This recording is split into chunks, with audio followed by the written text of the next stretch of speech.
시청자 여러분 안녕하십니까? 2026년 2월 26일 배승의 뉴스 배송 시작합니다. 이재명의 망할 조짐, 이재명이 오늘도 또 망할 소리를 했습니다. 이재명이 못 알아먹는 건지 알고도 그러는 건지 북한의 김정은이 이재명을 향해 가지고 너랑은 대화 안 해. 나는 트럼프랑만 대화할 거야. 이렇게 이야기를 했는데도 오늘 또 굴종적인 모습을 보이면서 제발 저랑 대화 좀 해주세요 라고 이야기를 했습니다. 이것도 공개적인 장소에서 말이죠. 이런 모습을 보면은 이재명은 도대체 북한에 무엇이 있는 건지, 누가 있는 건지, 왜 이렇게 북한의 목을 매는 건지 도저히 이해할 수가 없습니다. 그러면서 우리나라 국민들의 삶에 대해서는 안중에도 없습니다. 이런 눈속임을 하고 있는 이재명 정부 어떻게 해야 되죠? 그렇죠. 하루라도 빨리 내려오게 해야 되죠. 그 방법은 무엇이죠? 바로 사법부의 재판 재개입니다. 지금 국회에서요, 필리버스터가 이제 이어지게 됐는데, 민주당에서 사법개혁이라고 하면서 3법, 그러니까 재판소원법부터 시작해서 법 왜곡죄법 그리고 대법관 증언법까지 이 3법을 밀어붙이고 있습니다. 지금 이럴 때 바로 조희대 대법원장이 결단을 해서 이재명을 향해서 칼끝을 들이미는 거죠. 목에까지 칼끝을 들이밀면서 재판 재개하겠다. 법치주의를 바로 세우겠다. 기강을 바로 잡겠다 하면서 대통령도 예외가 아니다. 이렇게 한다면 얼마나 많은 국민들이 이 법원 앞에 가서 환호를 하고 박수를 치고 조희대 대법원장을 응원하겠습니까? 바로 이 기회입니다. 자, 이 기회를 국민들도 함께 하지만은 누가 먼저 해야 될까요? 지금 내부 싸움 할 때가 아닌 제1야당이 제일 앞장서서 법원 앞에 가서 재판 재개하라 이렇게 매일같이 외쳐야 되는 거 아닙니까? 그런데도 불구하고요. 지금 상황이 이런 식인데 국민의힘 내부 분열만 보도하는 조중동 이하 언론들, 공영방송이라고 하는 KBS, MBC부터 시작해서 SBS, JTBC, MBN, 채널A, TV조선 이런 종편들, YTN 연합까지 전부 국민의힘 내부만 탓하고 있습니다. 세상 돌아가는 걸 국민들의 눈과 귀를 가로막는 것이죠. 자, 이런 데서 벗어나야지만이 국민의힘의 지지율이 올라가는 것이고, 그리고 장도혁 대표도 날개를 달고 무조건 할 수 있는 거 아니겠습니까? 그런 점에서 오늘도 뉴스에서 보도되지 않는 내용들, 이재명의 망할 징조가 보이는 그런 얘기들 제가 오늘도 배송해 드리도록 하겠습니다. 뉴스 배송 많이 응원해 주시고요. 구독 버튼 눌러주시면 더 좋은 힘이 되고요. 또 응원의 댓글 남겨주시면 더 큰 힘이 됩니다. 구독 버튼 꾹 눌러주시면서 오늘 첫 번째 뉴스 시작하겠습니다. 바로 어제입니다. 북한의 김정은이요.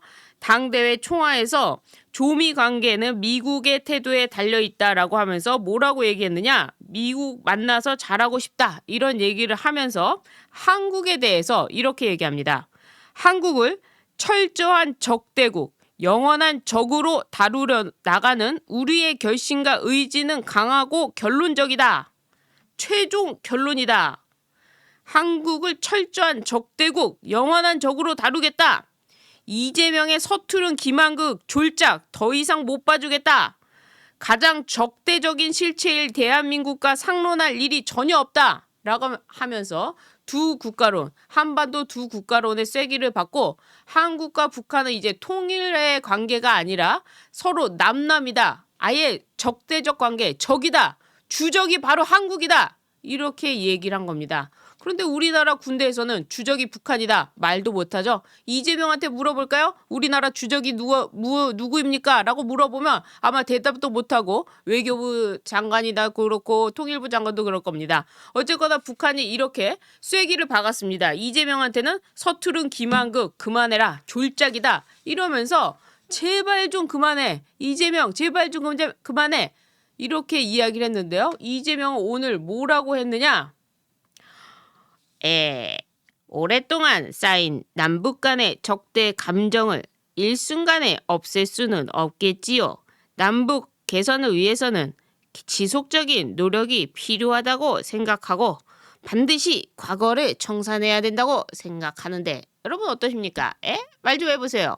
이렇게 또 수석 보좌관 회의에서 북한이 저렇게 적대적 관계고 너 서투른 연기 그만해라 라고 하는데도 불구하고 우리가 추구해야 될 가치가 어쩌고 저쩌고 하면서 평화 얘기를 막 한 겁니다. 정말 방송을 하면서도 화가 나요. 그러면서 옛말에 한술 밥에 배부르느냐 순식간에 되지 않는다. 끊임없이 소통하고 대화하고 협력하기 위해 노력하고 신뢰를 쌓고 공감을 이런 얘기. 그렇게 신뢰를 쌓을 것 같으면 너부터 정가부터 없애야 되는 거 아니었니? 검사 사칭은 왜 했고 음주운전은 왜 했고 그게 신뢰를 쌓는 일이었니? 라고 물어볼 수밖에 없는 거죠. 자, 다시 돌아와서 북한과의 관계 속에서 이재명이 한 얘기를 보면요.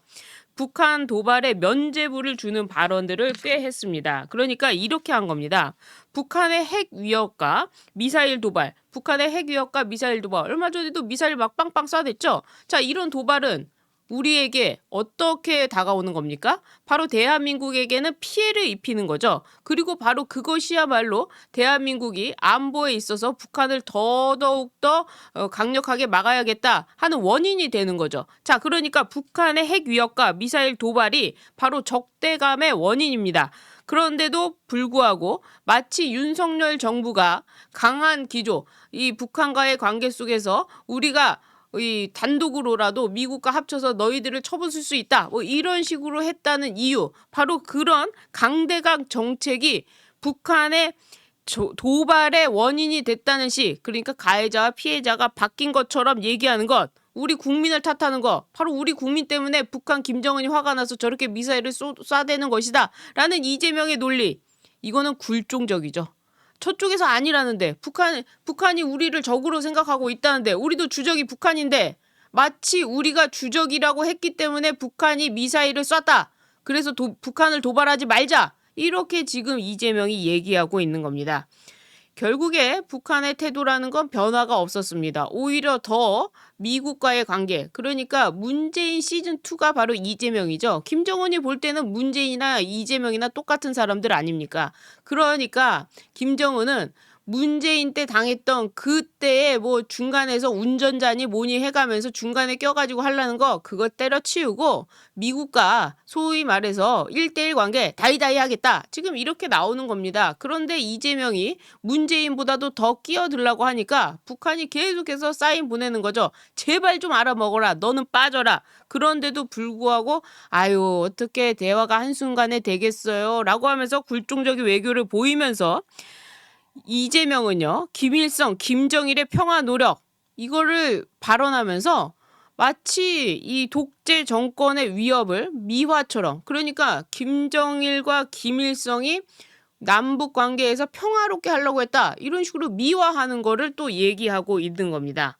이것은 대한민국 안보에 있어서 가장 중요한 문제고 또 한미 그러니까 주한 미군과의 관계, 미국과의 관계, 유엔사의 관계 그 관계 속에서 틀어지는 얘기를 한 겁니다. 제가 계속해서 지적해 드렸지만 얼마 전에 이 유엔사에서 이례적으로 기자 간담회까지 열어서 뭐라고 했습니까?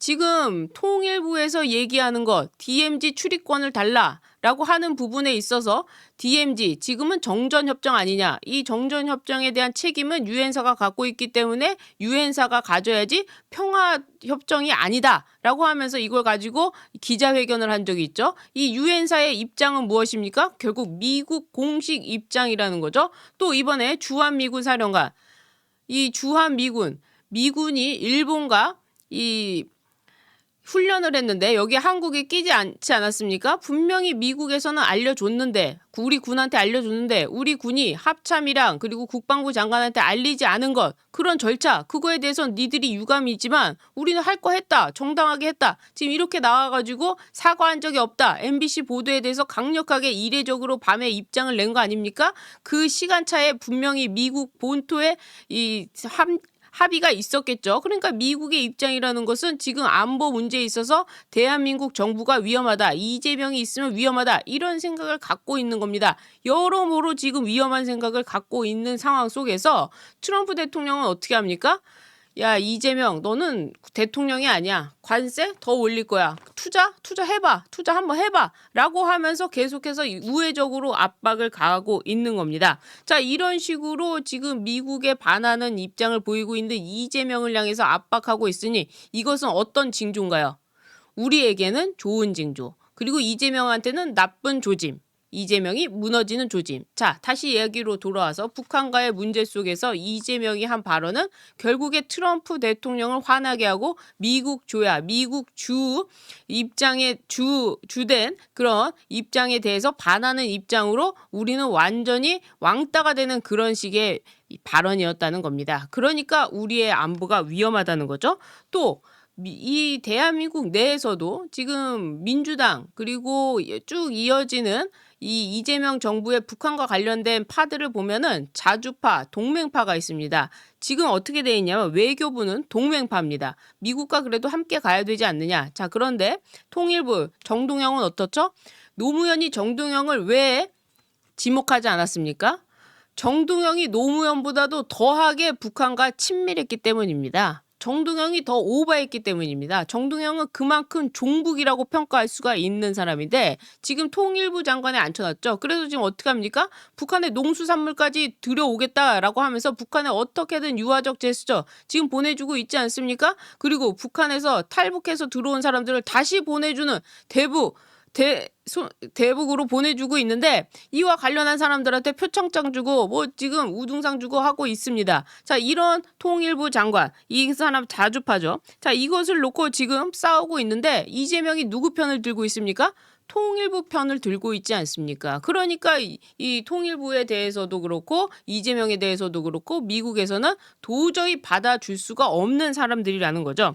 그래서 이 북한에 대한 유화책, 특히 한국 정부가 독자적으로 유화책을 펼치는 것, 이것은요. 미국은 지금 북한한테 강력한 제재를 가하고 있는데 여기서 한국만 튀어나와서 북한에 유화책을 보낸다? 이것은 미국 입장에서 어떤 거냐? 바로 미국의 뒤통수를 때리는, 미국의 뒤통수를 치는 한미일 안보 협력에 이 구멍이 나는 그런 일이라는 겁니다. 그러니까 트럼프 대통령은 이재명을 미국의 뒤통수를 치는 인간, 상종하지 말아야 될 인간 이렇게 평가하고 있다는 거죠. 게다가 트럼프 대통령이 지금 관세협정 계속 얘기하고 있지 않습니까? 그리고 대미협력법 빨리 통과시켜서 투자해라 얘기하고 있지 않습니까? 자, 이런 부분에 있어서 이재명은 뭐라고 하고 있습니까? 의회가 통과시켜주지 않아서 내가 못하는 거지 그냥 안 하는 게 아니다 라고 하면서 거짓말로 둘둘둘 둘러대고 있죠. 자, 이런 식으로 트럼프가 원하는 건 하지도 않으면서 이 북한 문제에만 매몰되어서 이렇게 하는 것, 결국에 동맹한테 반하는 행위라는 것, 실익 없는 외교를 하고 있다. 이런 점에서 이재명은 비판받아 마땅하고 내려와야 마땅하다는 거죠. 결국에 이 안보 불안, 북한과의 유화적 제스처, 그리고 미국과의 반미 감정 이런 것은 국민들한테 어떻게 되는 겁니까? 불안을 초래하게 되는 거죠. 기업들 같은 경우에는 예측 불가능해지는 거 아닙니까? 국민 입장에서도 마찬가지죠. 환율이 언제 올라갔다 내려갔다 할지 모르는 거죠. 지금 국민연금 태워가지고 코스피 올려놓고 있지만 실물 경제는 어떻습니까? 완전히 무너지고 있죠. 게다가 환율도 그걸로 방어하고 있는데 언제 또 환율 오를지 모릅니다. 또 이재명이 언제 잡혀갈지 모릅니다. 대북 송금 사건으로 다시 재판이 제기될지도 모르고 그러니까 이재명이 있다는 것은 국민 불안인 거죠.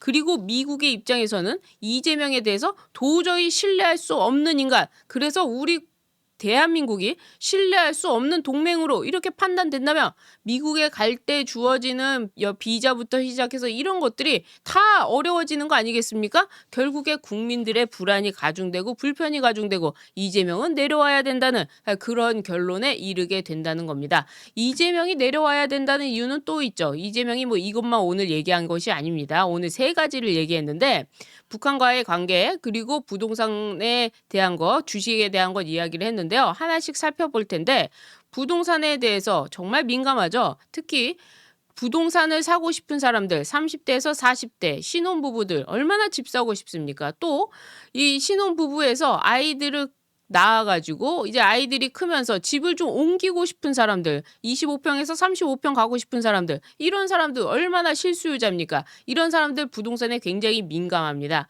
좀 다른 얘기인데요. 지금 이 대출 규제 부동산을 가지고 주담대 주택담보대출을 안 하고 있지 않습니까? 그래서 이 변호사들이 이혼 재판을 할 때 집 하나, 실거주 집 하나 가지고 이제 재산 분할을 해야 되는데 20억이 넘어가면 대출이 나오지도 않고 주담대도 안 되니까 이혼하면서 재산 분할하는데 재산 분할이 안 돼가지고 지금 이혼을 못하는 뭐 이런 경우가 지금 재판정에서 벌어지고 있는 상황입니다.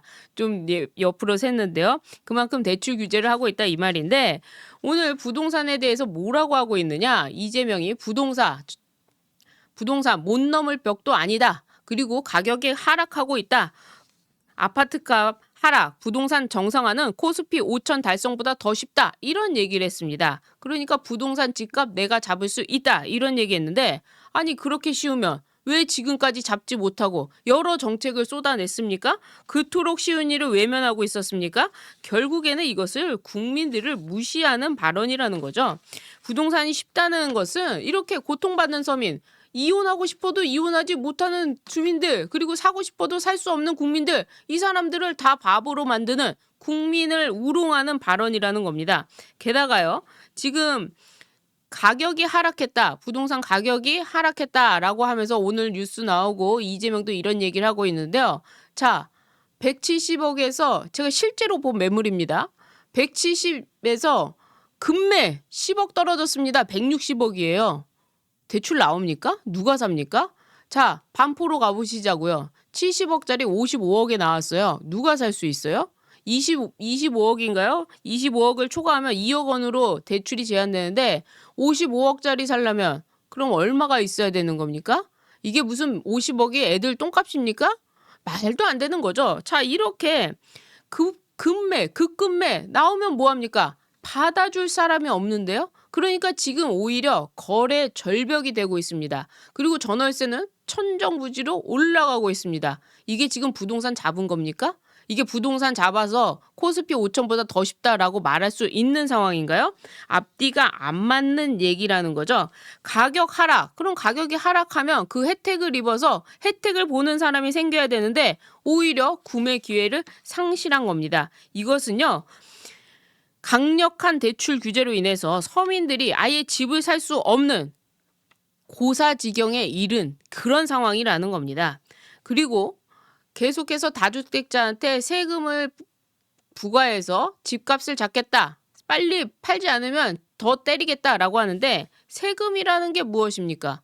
세금이라는 것은 거기에 부과해서 그 용도에 맞게 쓰는 게 세금이죠. 그런데 지금 세금을 어떻게 이용하고 있습니까? 벌금처럼 이용하고 있죠. 벌금처럼 때린다는 겁니다. 세금을 징벌 수단으로 사용해서 이런 시장의 자율성을 훼손하는 겁니다. 이런 식으로 지금 모든 주거, 그리고 그러니까 주거를요. 임대주택, 공공임대주택 이런 식으로 지금 하려는 거 아니냐. 그래서 주거 사다리를 끊어놓고 이렇게 비싼 집들은 남겨두고 그들만의 리그, 바로 청와대 참모진들 지금 자기들 부동산 있는 것처럼 거기 남겨두고 나머지 서민들은 어떻게 합니까? 임대주택으로 가라, 공공으로 가라. 모든 주거를 국가가 통제하겠다는 발상. 이거 뭡니까? 사회주의, 공산주의 아닙니까? 이런 식으로 이재명이 위험한 발언을 하고 있는데도 언론들은요. 박수치면서 이재명의 지지율이 올랐다. 부동산 가격 하락했다. 그걸 누가 믿냐고요. 게다가 코스피 지금 뭐 5천, 6천 넘어가고 있다 뭐 어쩌고 얘기를 하고 있는데 오늘 주식시장에 관련해서도 이재명이 이런 얘기를 했습니다. 자본시장 정상화를 가고 있다. 이렇게 얘기를 했는데 코스피 5천, 6천 지금 뭘 태우고 있죠? 우리의 미래, 우리 미래 돈이 불타고 있죠? 국민연금 막 불타서 거기 들어가고 있죠? 이 불장을 만들어 놓고 있죠? 나머지도 따라 올라가고 있습니다만 코스피가 이제 불장으로 가지 못하고 국민연금 소멸되고 한다면 코스피 내려옵니다. 그러면은 부동산도 또 내려오게 돼 있습니다. 자, 그럼 우리는 어떻게 됩니까? 더블 크래시. 그러니까 완전히 경제가 주식이고 부동산이고 다 무너질 수밖에 없는 상황이죠. 게다가 이재명이요. 자사주 소각 의무화 이 법을 통과시키면서 상법에서 더 눌러야 된다 이런 얘기를 했는데 해외 투기 자본으로부터 국내 기업을 보호할 최소한의 방어 기제마저도 없애놓고는 주식 잘 되고 있다. 활활 타오르고 있다. 활활 타오르는 거 우리의 미래가 지금 활활 타고 있다. 미래에 돈이 없어지고 있다. 이렇게 말할 수밖에 없는 상황이라는 겁니다. 이런데도 이 주식시장이 잘 되고 있다라고 하면서 지지율 올랐다. 이재명 만세 부르고 있는데 이것이야말로 진짜 손가락으로 다른 데를 가리키면서 지금 이 이슈, 가리려는 이슈, 3법, 그러니까 사법개혁 3법, 이걸 가지고 통과시키려는 저런 악랄한 이 작업이라는 겁니다. 자, 그런데 이렇게 사법부의 독립을 흔들고 있는 이런 상황 속에서 국민의힘이 할 수 있는 게 무엇입니까? 107명이 다 나와서 SNS 쓰고요. 그리고 언론마다 인터뷰를 하면서 이 3법은 안 된다. 부동산도 가짜다. 주식도 가짜다. 계속해서 얘기를 해줘야 되는데 지금 뭐 하고 있어요? 최고위원이라는 작자가 제명된 사람, 당원도 아닌 사람의 콘서트 간다 어쩐다 하면서 대구에서 이 가방 못지 하고 있습니까? 자, 이런 식으로 국민의힘 내부에서 특히나 법사위 의원들을 중심으로 해가지고 열심히 싸우고 있습니다. 근조 리본을 달고 무제한 토론을 이어가고 있는데 이런 안타까운 상황, 국민들의 관심도 못 받고 있는 이런 상황 속에서 대구 간다, 대구 백화점 지켜보고 오빠 부대가 왔느니 뭐니 해가면서 이런 식으로 얘기하는 거, 이 자체가 우리의 이 국민의힘 갈등만 조장되는 거, 이것이 가장 큰 문제 아니냐. 그래서 언론도 문제, 가장 큰 문제는 정부 여당의 칼을 겨누지 못하는 언론이 문제. 그리고 이 언론을 탓하기 전에 국민의힘 내부에서 싸우면서 이재명을 공격하지 못하는 국민의힘의 문제. 나홀로 새과시하고 얄팍한 자기 정치만 매몰되어 있는 이것. 당내 분열은 곧 공멸이다. 다 함께 죽는 것이다. 사욕은 거두고 당내 통합에 총력을 가해야 된다. 지금 나경원 의원이 구구절절하게 이 절절한 표현을 써가면서 SNS에 올리는데 바로 이렇게 가야 되는 거 아니겠습니까? 그런 점에서 지금 이 이재명이 망하는 조짐을 보이고 있는데 여기서 국민의힘이 멈춰서는 안 된다. 제1야당으로서 싸워야 된다. 아젠다를 완전히 바꿔서 당내 분열 이제 말도 못하게 하고 그 사람들 말도 못하게 하고 철저하게 미디어 대회에 다 나가서 이재명 정부를 깨부셔야 된다. 제가 들어보니까요. TV조선부터 시작해서 몇몇 방송들이 장동혁 대표의 편을 드는 패널들을 자르고 있다고 하더라고요. 지금 언론이 이런 수준입니다. 자, 우리가 싸울 때입니까? 누구를 위해서 싸워야 됩니까? 우리는 누구를 바라보고 싸워야 됩니까? 바로 하나의 적, 이재명이죠. 오늘도 이재명에 대한 이 소식 좀 전해드렸는데 언론에서 보시지 못한 소식 들어보시니까 어떠세요? 저 방송 구독 버튼 눌러주시고요. 또 알림 설정도 해주시고 또 좋아요 버튼 눌러서 더 많은 분들 공유할 수 있게 해주시고요. 댓글도 남겨주시길 부탁드립니다. 오늘 방송은 여기까지 하도록 하겠습니다. 시청해주신 여러분 고맙습니다.